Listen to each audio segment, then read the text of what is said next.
We are assembling a fellowship, hunting down power sources, and treating the timeline like it's a suggestion. I'm Mike with Expedition Gaming, and this is Echoes of Time.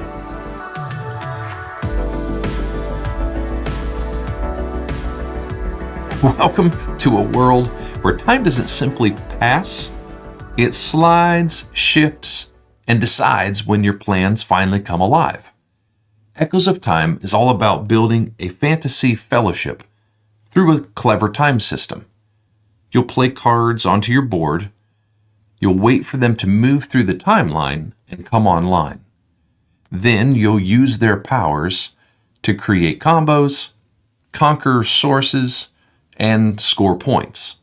It's a game of timing, engine building, and knowing when to turn your growing fellowship into control of the board. Now we are all set up for a 2-player game. We are the blue player, and we'll be going up against Yeti, who's the green player. And we'll be going back and forth, taking turns, taking actions to play out our cards and use their abilities until we trigger the end of the game. And that will happen in one of 3 different ways. First is this pile of victory point chips. There are 12 points per player in that pile. And cards have certain abilities that will let us earn some of these. When that pile runs out, that's one trigger for the end of the game. We have these 2 sources of power over here. There are actions we can take that will let us conquer and then eventually fortify a source of power. Once both sources have been fortified, that's the second trigger. And then the third trigger for the end of the game is when we have played, or we have 12 cards total in our fellowship up here. And by the way, these sources of power would count as 2 of those cards. So whenever one of those 3 conditions is met, that will trigger the end of the game. At which point we will finish out the current round, and then we'll go into final scoring. Now, points in this game are scored from, obviously, the victory point tokens that we can earn.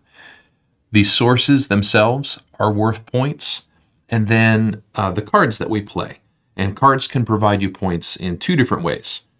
The card itself is going to be worth the points that are printed on it, but then some cards actually have some end-game scoring conditions that will be printed on them. So among all of those elements, you add it all up to see what your score is. Whoever has the most points is the winner. So with all of that said, let's jump right into the gameplay. I can teach you how this plays as we go along, and you'll see the game in action.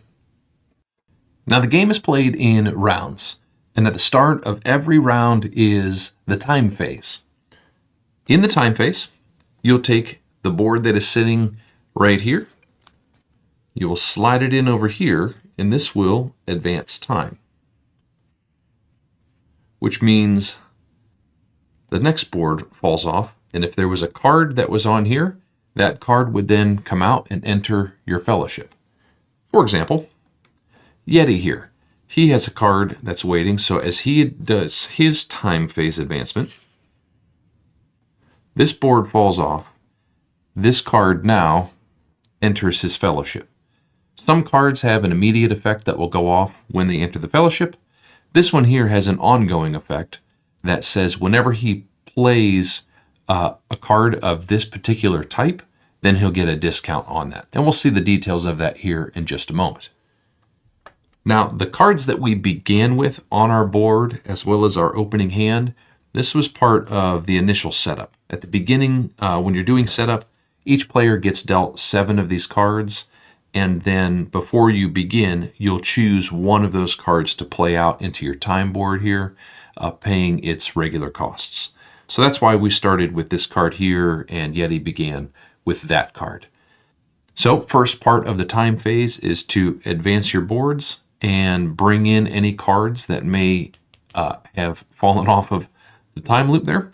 And then the second thing you do during the time phase is each player will draw 1 card off of the deck.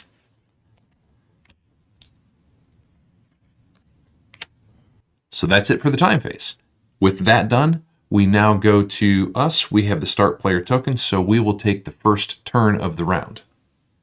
Now, on your turn, there are 4 different actions that you can take, and they're all listed right here.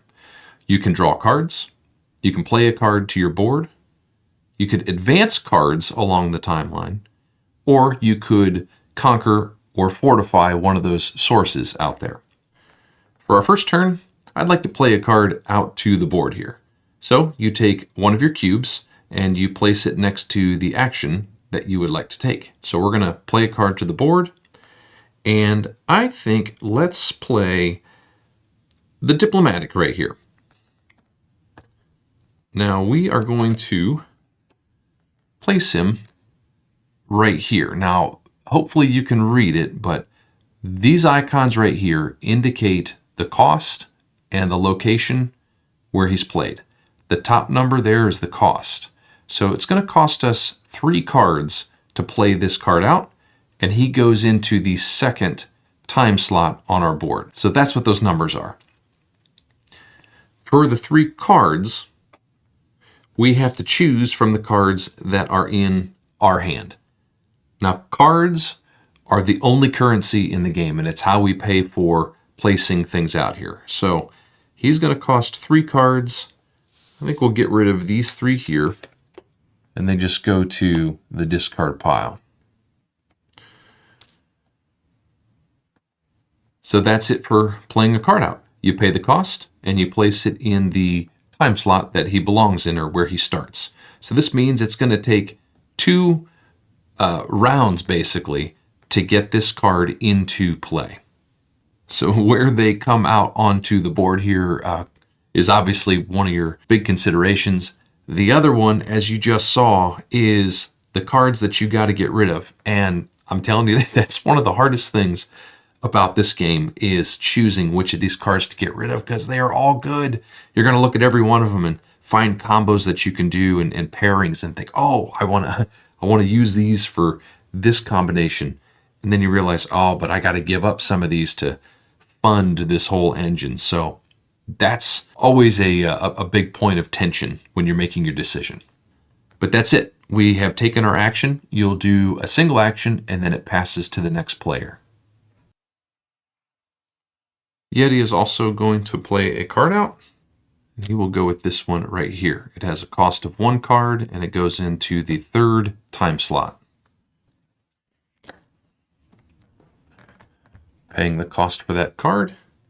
Now it comes back to us. And I think we want to play this right here. This will give you 2 advancements in your timeline. You can spread that out over 2 different cards, or you can use it all for the same card. So we could advance this one right here. It would actually fall off the timeline and enter into play. And then we could spend the other advancement there. But instead, I think what we want to do is advance this guy 2 times, which causes him to fall off and now enter into play. And like I said, some cards will have an instant effect. He does not, but he does have a flame effect on his card. You'll notice there's the yellow flame right there. Some of these cards have flame effects that allow you to take the action or the benefit that's on that card as a free action, but you can only use that card whenever the extra board that's off to the side, that flame matches the effect that's on the card, which in this case is perfect. So we've got a yellow flame out here. There's a yellow flame effect right there. So we will take one of these little tokens here, and we will activate that. That simply says draw a card and gain one of those victory point tokens. So we'll grab one of these and one of these.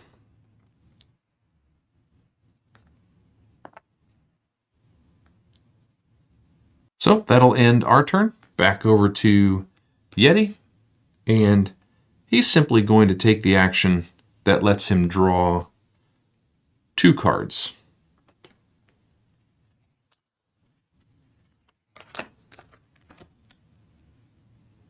And that's it for the round. We've both done 2 actions, and at this point you do a little bit of end of round cleanup.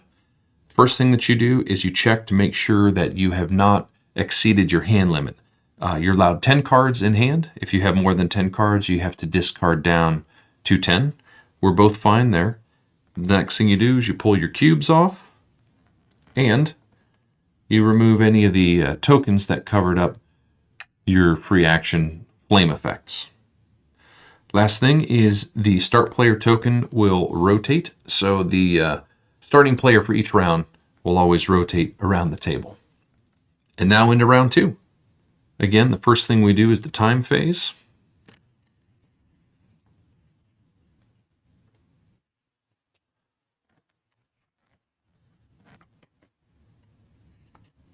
And when we do this, our Medallion of Abundance will slide off and enter into play. Now this one's going to give us an ongoing benefit, and we'll get to draw a card every time we summon a card that has this blue little icon right up there. So we didn't get it for this guy. We jumped him ahead of the curve there, but that's all right. From now on, whenever we summon one of these, we'll be able to draw a card. And now we have a new flame that is currently active, so this round we will not be able to tap into his ability because the flame effect doesn't match. Yeti will start things out. He'll begin by playing another card down, and it's this Scepter of Fire, which goes into the 3rd time slot. It would normally have a cost of 1 card, but his Seeker Compass goes off, and the ongoing benefit of that is every time you would play down an artifact, he will gain 1 card discount. So this only costs 1, so this discounts it down to a free card for him. Coming back over to us, we're going to play another card down. We're going to go with the Farmer. He goes into slot 2, and he actually has a cost of 0. So we get it for free, but we don't have the discount. No problem. He's going to play out a second card, and it's going to be another artifact. This one has a cost of 2, so with his discount of 1, he will have to pay a card. And it goes into the 3rd time slot. Now, every one of these tiles can hold a maximum of 2 cards. If he were to try to play a card onto this tile now, it would actually have to go back 1 slot, potentially further if these had, a couple of cards on each one of them.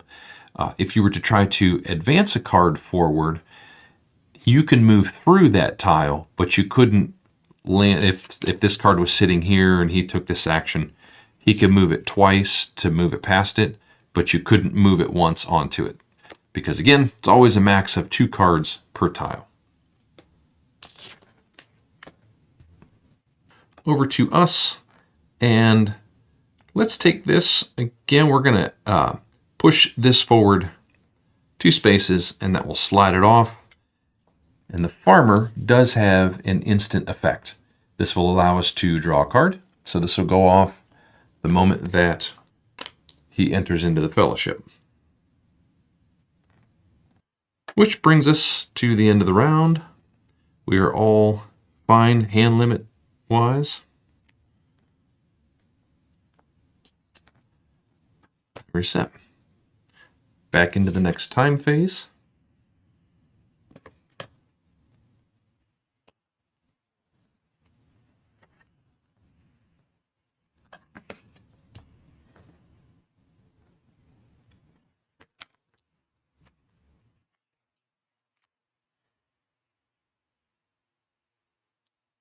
Oh, I'm just realizing that our medallion should have gone off. We summoned a creature, so not only did we get a card from the instant effect, but this says that every time we summon a creature, we get to draw a card. So we'll gain an extra one. Looking at our cards, we have some interesting choices to make. This Mad Smith that just came out, this gives us a discount on artifacts. So like Yeti, we'd be able to play out artifacts a little bit cheaper. He is reliant on a yellow flame to be able to activate him, so a little more situational, but his discount is 2 cards, so he's pretty good. Of course, the Weaver is nice. It's a creature, and its instant effect would let us play out another card. The Veteran would be nice to get out because then we would have a blue flame effect that we could use. And as you can see, the blue flames are going to occur more frequently than anything else. And so pretty much every other round, we'd be able to take one of those victory point tokens. So that's pretty good. But then we have the Goblet here.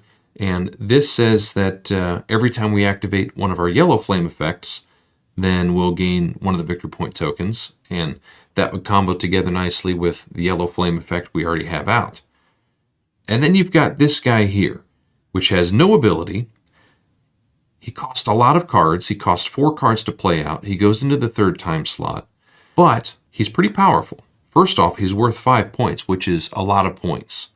And second off, he's a very strong card.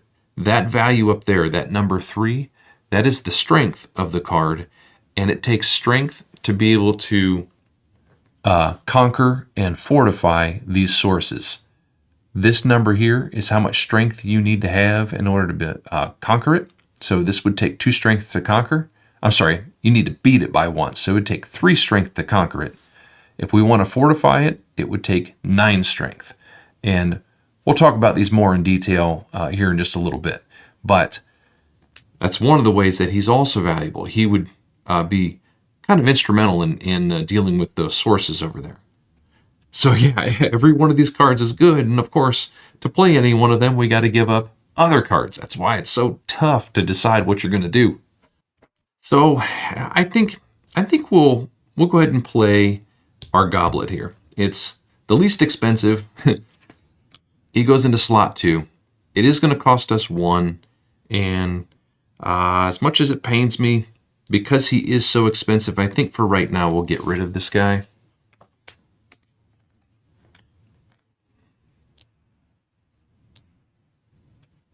And we'll see what we can do. Yeti will play the Professor out. A cost of 1 into time slot 5.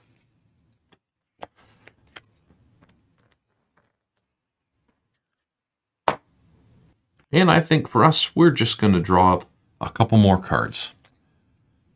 More options and, of course, more currency. Yeti. And he's going to do 2 advancements. So he's going to slide that one right over to there. End of the round. Everybody is fine, hand size wise.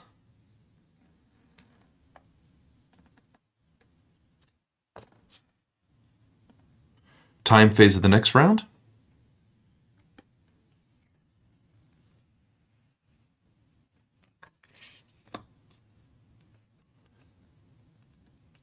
That will bring out his Hero of the Forest.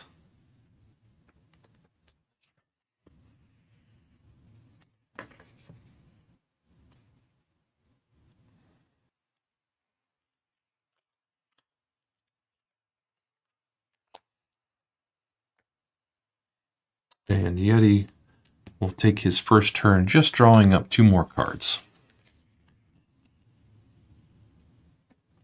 Let's play the Weaver. He's going to cost 2 cards, but he will go into time slot 1.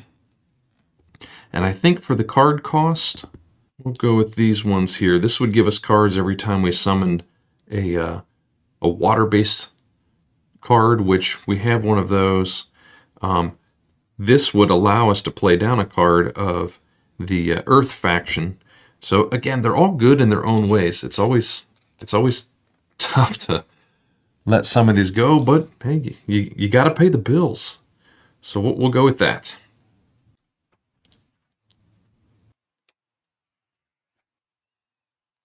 He will play a card out. He's going to play the Night Guardian, which has a cost of 0. It would go into time slot 1, but no room in the inn. He's got 2 of them there, so instead of there, he's going to have to slot it in right there at the next available location. Back over to us, and this might be painful, and hopefully it's not a problem, but we're going to play the veteran out. He'll go into time slot 2. He's going to cost us our last 2 cards here. We're sort of giving up on the artifact benefits there, but that will get him out into the rotation here. He's lined up with the blue flame, so when he comes out, we can use him. And the sooner we get him into the rotation, the more we can tap into his benefit. End of the round cleanup.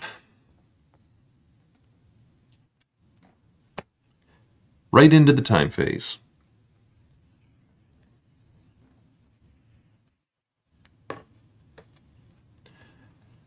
We have 2 cards that are coming out. And now, just like the farmer, the weaver will come out with an instant benefit, but it is a creature. Now, we might lose out on this, but we have played a creature, which means we get to draw a card. Yes, we did lose out a little bit. The Weaver's instant benefit would let us play a card down, but this is the only card in our hand, and we certainly can't afford it, so we're going to miss out on that, which I wanted about that, but I wanted to get him out soon anyway, because I want his power available so that we can maybe secure one of those sources.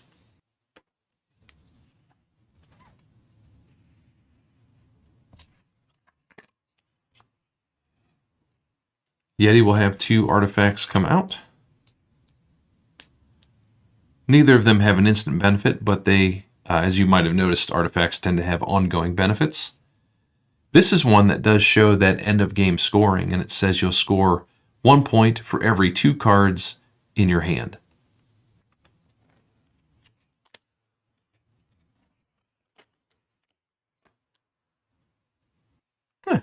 We just got another Shell of Whispers. So as you can see, there are multiple copies of cards in the game.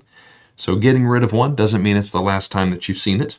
But let's definitely start by drawing up some more cards.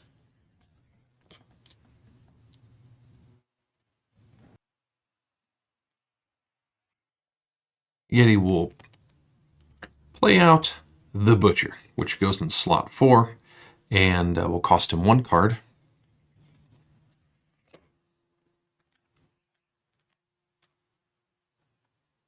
Now you'll notice there is only one board that has a red flame. These red flames are, the flame effects are pretty powerful, but you only get to set them off once every great while compared to the other color flames. Now for our turn, we're going to conquer a source. It's this 4th action over here, and we're going to go after the source of life. Now you'll notice, again, that strength right there. The number 1 banner is what it takes to conquer this card. So we need to beat that number. So we need a strength of 3. Now the way this works is you bring this card over to your display, and we need to commit that much strength to this card here. So we need a strength of 3. We're going to use the Farmer and the Weaver. 2 and a 1, that'll give us the 3 strength. So we'll take these, and you slide them underneath the source. And now we have conquered this source. Couple things to note. Number 1, as soon as you conquer a source, you gain the benefit that is right there. So we're going to get to play out a card. Number 2, if we have the source in our possession at the end of the game, and it is conquered, we will gain 4 points. Number 3, this one has an ongoing benefit. It says every time you play a card out, you pay 1 less card. So we now get for as long as we have this source, we get a permanent discount on every card we play onto our board here. Now I say for as long as we have this in our possession because Yeti could actually conquer this card away from us. We have this at a strength of 3 right now. Yeti could take the conquer action and take this from us if he had a strength of 4 that he could commit to it. If that were to happen, then the source would go over to him, these cards would come back into our fellowship and we have access to their abilities again. As it happens, these guys were instants, so we're not losing any ongoing benefits by committing them to the source. But that brings us to the Fortify action, which is the number 2 right there with the higher strength. As a free action, we could continue adding strength at any one of our turns to an already conquered source. So if we wanted to, we could tuck this guy in to boost that up by an extra. Now we have a strength of 4 sitting there.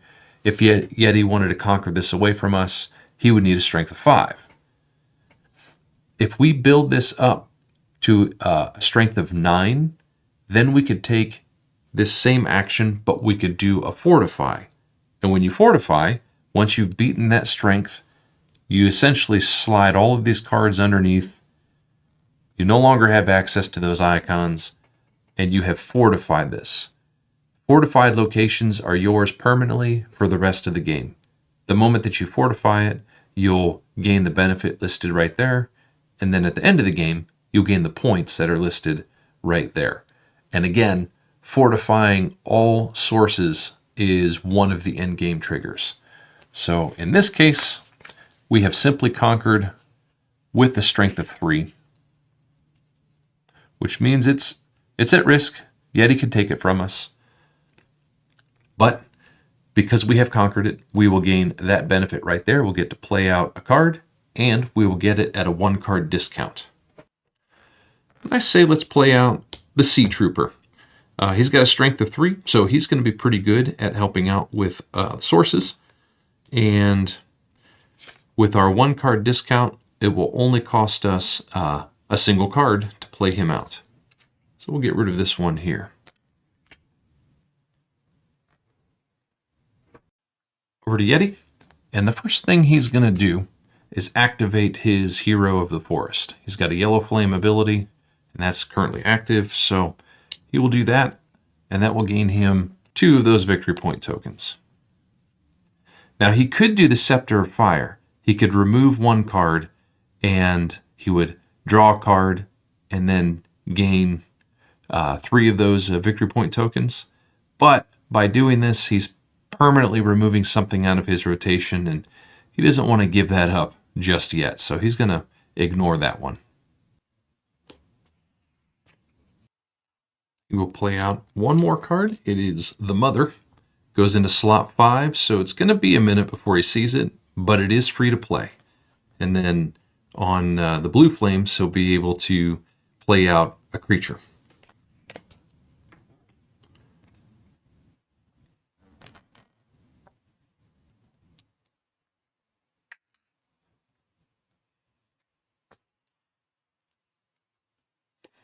Into the time phase. Yet he's going to have a couple cards enter his fellowship here.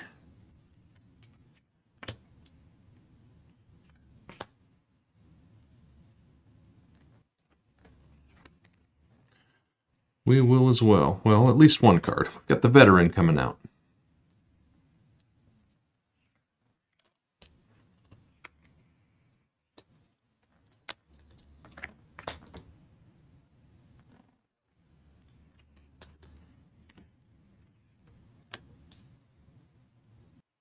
First thing Yeti's going to do is activate the Professor, which will draw him 2 cards, and then the Topaz is going to go off. It says he can draw a card every time he activates a Blue Flame effect, so he'll get a total of 3 cards from that.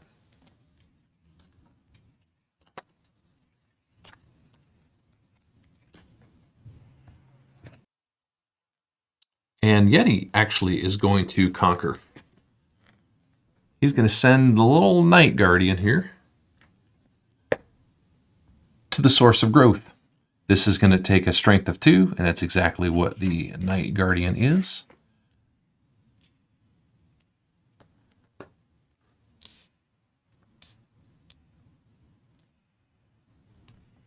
See if we can fit all this in over here. That'll work.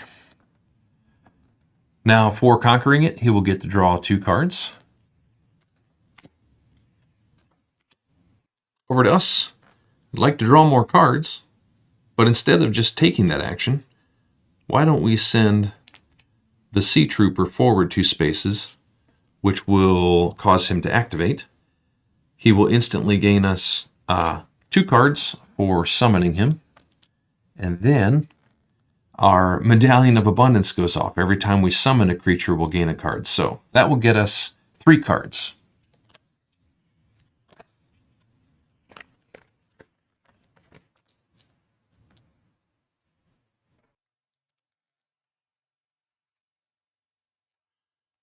Yeti will play out the Berserker into slot 3 at a cost of 2 cards.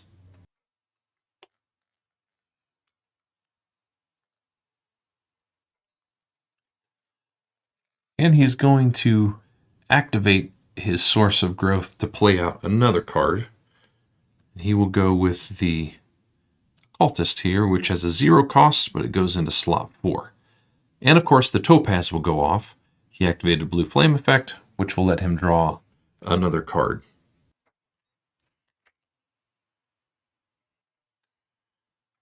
Speaking of activating free effects, let's activate the Veteran, which will get us another one of these. I think we'll go ahead and play the Charming Flute.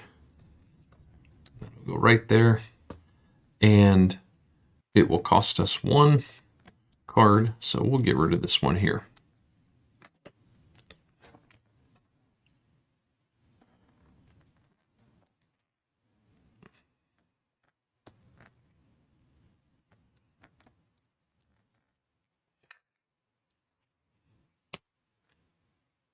Into the time phase.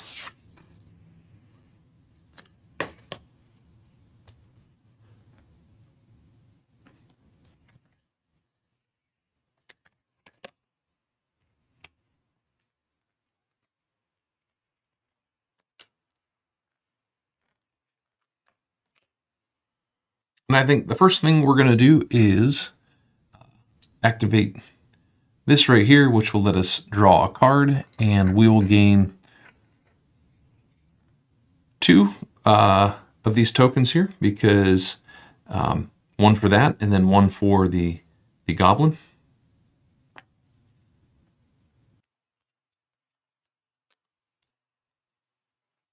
Ooh, this rough quartz is making me rethink our approach here a little bit.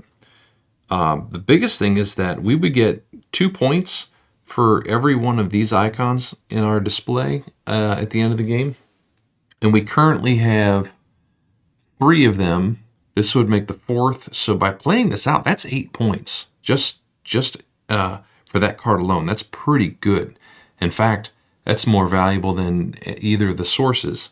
The other interesting thing is the ongoing ability is every time we summon another card with that little war tag on there, our opponent would have to discard 1 card. So it's making me think this might be something good to try to get out and push into activity. So let's do it. We'll play that out. Play that there. It's going to go into slot 5, and it's going to cost us 4 cards. So it's expensive. And maybe this is short-sighted, but we'll go with all the cards that don't have that war tag.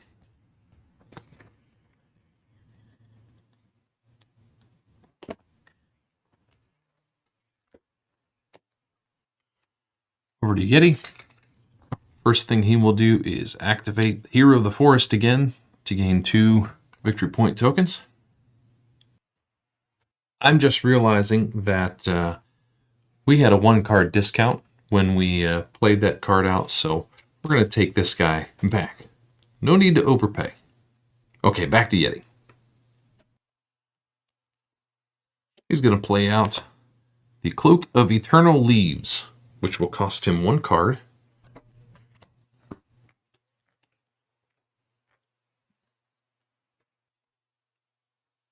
I think we want to draw some more cards. But I think to do that, we'll be a little tricksy here. We're going to go here and we're going to conquer the source that Yeti is currently sitting on. He's got it with a strength of 2, so we're going to need to conquer it away from him with a strength of at least 3. So this will come back into his fellowship, and then this comes over to us. And let's do it with these two here, which we'll have it with a strength of 4. Now, a couple important distinctions. It takes a strength of 5 to fortify this. If we were able to do this at 5, you can't skip straight to the fortify. You have to take a conquer action first. Then once it's conquered in a separate action, you can fortify it. But as it is, we've done the conquer, which will give us the 2 cards. The other thing to note is that we could bring in this diplomatic, except for the fact that we've used it already this round to gain its benefit. You can never move a card that's got one of these tokens sitting on it. So if we wanted to boost this up even more, it'll have to wait till next round. That actually factored into my thinking here, because with our turn done, it comes back to Yeti. And now he's got 3 strength sitting right here. He could not reconquer that from us using his Hero of the Forest because it's got a token sitting on it. So the source is safe with us, at least for the remainder of this turn, but at the start of next round, he is going to have the start player token, and all of this strength would be available. He might yank that thing back from us, so we'll just have to see what he does. For right now, he is going to play another Cloak of Eternal Leaves, which will cost him 1 card.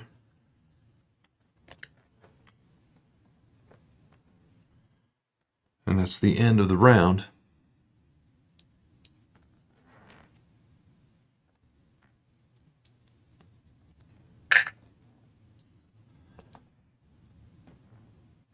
Moving into the time phase.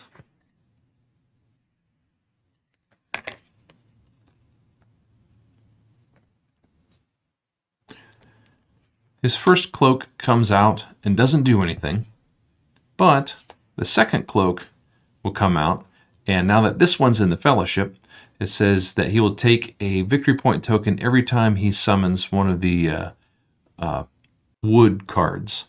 So that will get him 1. These ones are worth 5, so he'll make a little change here.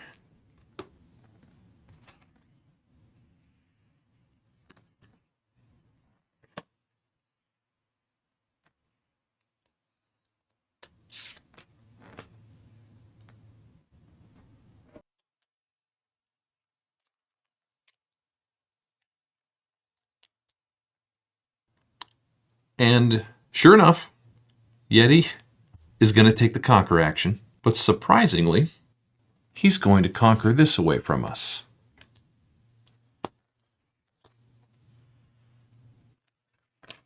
So these come back into our fellowship, and the instant benefits do not go back off.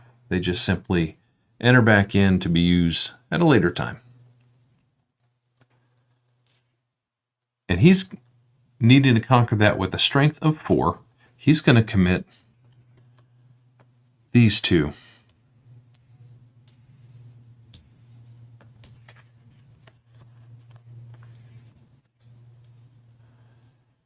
So now this will go off for him, and he will be able to play a card down. And he'll play the Time Tuner.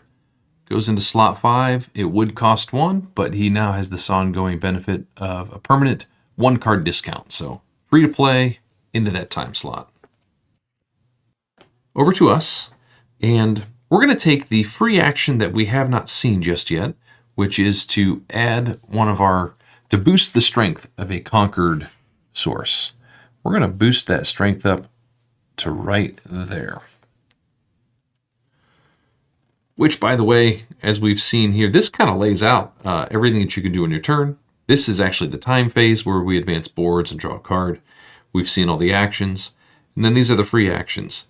What we just saw there, which is to add strength to a conquered source, or of course activate any flame abilities. So now with this at that strength, we are going to take the fortify action for the first time. So in order to fortify this location, it needs to beat 4, and we now have a strength of 6 actually. So plenty to beat it.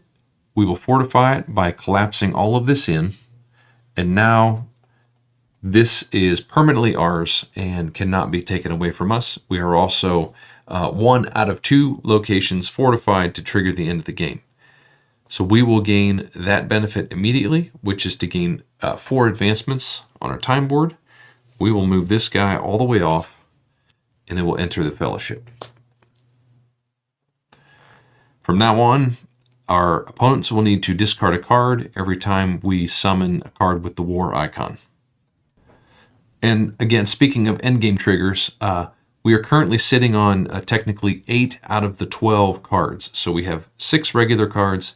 Every source, regardless of how many cards are tucked underneath it, are considered 2 cards. So we're at 8 out of 12. Back over to Yeti. He will start out by activating that, which will get him 2 cards, plus 1 extra card for the Topaz. And for his next action, he's going to take some advancements. And he's simply going to push the Time Tuner just a little bit closer to coming out. Coming back over to us, let's play out the Emperor of the Woods. Look at this guy. He's going to go down right there. And actually, you know what? We can do it. Instead of queuing it up that way, we can do that as a free action right there, which will put him out. And for the cost, we'll spend these 3 cards. And then for our actual action, we're going to do a similar thing. We're going to play that there to push him forward. And then he'll be primed to come out with his matching flame. That should be it for the round.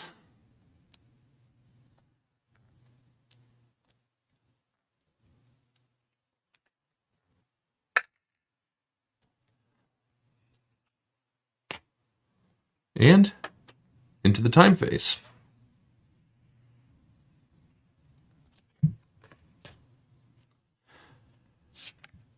Of course, the Emperor will take us up to 9 cards total. We're running out of room.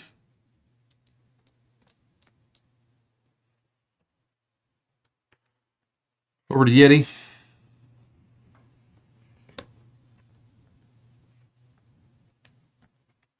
He's got 2 cards that come off here.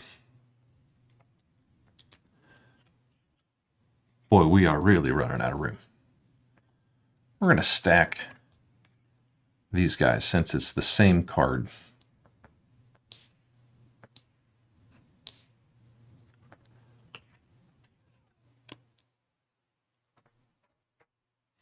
And now, as the Berserker gets added in, his instant effect gives Yeti the ability to either conquer or fortify and add a total of 3 strength onto that action.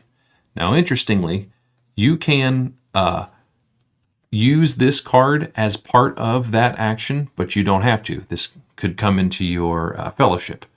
As it turns out, he is going to use it as part of the action. So he's bringing this card in. That's going to be a total of 5, 6, 7, 8, 9. That's exactly what he needs to be able to fortify this location here. So that will fortify in. He will lock this in, and then he can play down a card basically for free. It's at 0 card cost and 0 time, which means it comes straight into your fellowship for no cost at all. And he's going to bring in this Resonant Stone, which is going to give him some points at the end of the game for every one of the wood factions that he brings, or that is in his fellowship. Which, speaking of, his Cloak of Eternal Leaves should have gone off a couple of times. The second cloak that he summoned, that should have given him one of these. And then when he brought in the Berserker, that was another one. The cloaks, both cloaks now go off, so bringing this in is going to give him 2 of these tokens. And then when he summoned this card, he's going to get 2 more of those tokens for that card. And now, crucially, by fortifying this location, he has triggered the end of the game. So now we will finish out this round, and then we will go into final scoring. And last part of the time phase, we each draw up. Unfortunately, Yeti triggering the end of the game like that kind of caught us at not the most opportune time. We're not sitting on a bunch to really do a whole lot of developing, so I think at the very least we will draw a couple cards and see if we can do something with those, but that'll be that turn. Over to Yeti. He's going to actually have a pretty good turn here. He's going to do this to advance the Time Tuner, which will drop it off. And then he's going to do a couple of free actions. With the red flame showing here, he's going to activate the Butcher. You get to remove a creature and take victory points equal to twice its value. So he's going to get rid of the Professor and turn those 3 points into 6 points.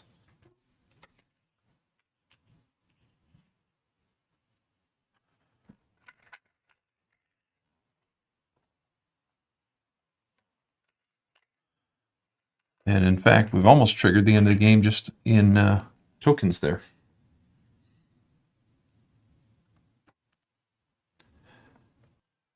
Back over to us, and we might as well do something similar. We'll activate our Emperor of the Woods, and we can play a card down of the Wood faction, paying 2 cards and 2 time slots less.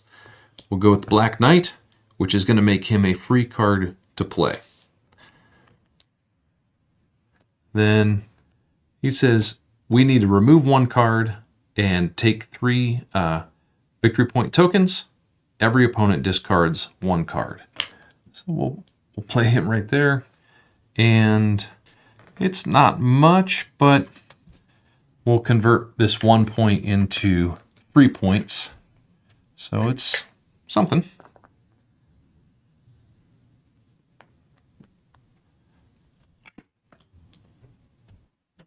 The Medallion of Abundance does go off because we summoned a creature, so we get to draw a card. And again, the Black Knight's going to force Yeti to discard 1. The Rough Quartz will also go off. We have summoned a war icon, and so he's going to need to discard a card for that. So he's getting rid of a total of 2 cards.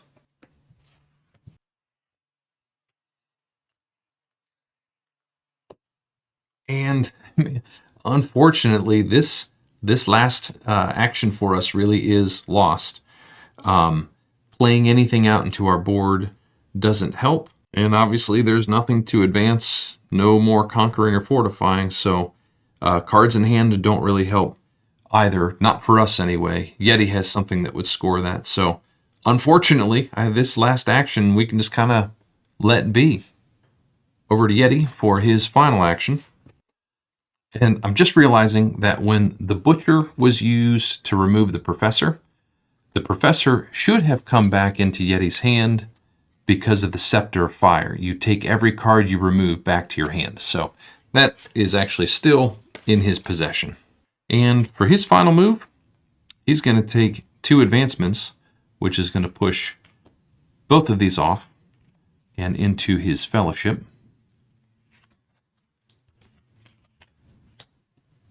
Neither of those trigger anything, but they are worth points for him. And with that action, that brings the game to a close. We'll now move into final scoring and see where we stand. So looking at our tableau here, the first thing that you score are the number of tokens that you have. So we have a total of 7 points there. Then you score points for your sources. Ours is fortified, so we'll get 6 points for that. And then you'll score points for all of the cards in your fellowship. That includes cards that are underneath the source. So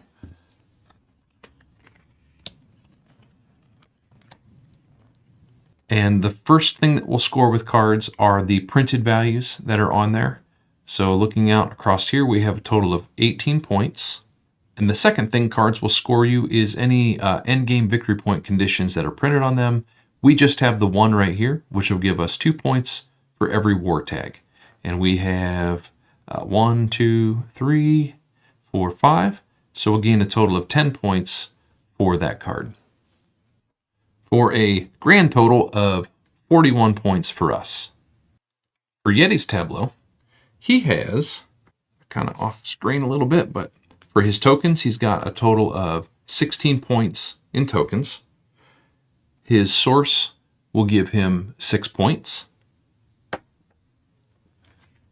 And then his cards, for the printed values across all of his cards here, he has 14 points. And then he's got a couple of conditional cards. He has the topaz here, which is 1 point for every 2 cards in his hand. And his hand currently has 5 cards. So topaz will be worth 2 points. And then the resonant stone is worth 1 point for every wood-factioned card that is in his display here. And he has a total of 1, 2, 3, 4, 5 of those. So 5 points for that one, 2 for that. All of this added together, grand total of 43 points. Wow. So Yeti just edged us out. His 43 to our 41 points. Very close game. And boy, the way that came off and triggered took us by surprise a little bit. So we might have been able to edge out a victory if we had another turn or so to set something up. But that definitely highlights the race that this game is. We almost triggered the end of the game through victory point tokens there, but it ended up being the sources that triggered it for us. And so yeah, you're in a race you're trying to build up your strength and your tableau and what you're doing, but you're also trying to cross that finish line quickly. But at the same time, you're wanting to make sure you have enough points so that when you cross that finish line, because you could trigger that game soon, but you might not have been in a great position to score over your opponents. In this case, Yeti timed it out perfectly and came out with the victory, so good for him. But that's it. That's a full 2-player game of Echoes of Time. I hope that you enjoyed it and that this gave you a sense of the flow and sort of the snappiness. And again, I'll say it again, been saying it all throughout. These cards they make for delicious decisions. It's always difficult to know what to get rid of and what to keep. You can play this many, many times and come up with a wide range of combos and engines that you're building. And these sources that we have here, there's a stack of these sources, and you'll shuffle them up, and random ones will come out depending on the player count. That will decide. It's always 1 source per player, and so that can change the flavor of the game as well. So there you have it. That's the game. I hope you enjoyed it, and that gave you a good sense of how it plays. Thanks for watching, and until next time, we'll see you on our next expedition.